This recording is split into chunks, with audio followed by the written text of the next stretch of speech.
Welcome back in our channel.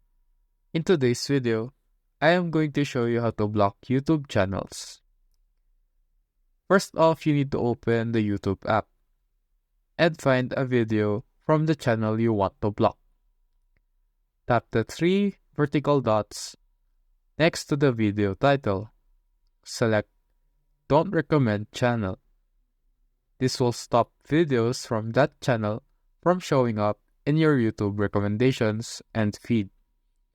Now, to completely block the channel, navigate to the channel you want to block by tapping their name or profile picture.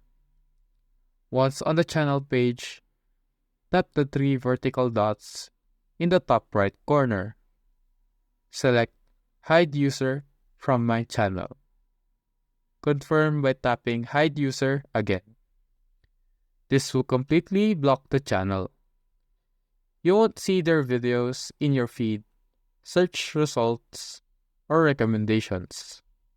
And they won't be able to comment on your videos or interact with you on YouTube. That is all for this video. See you on the next one.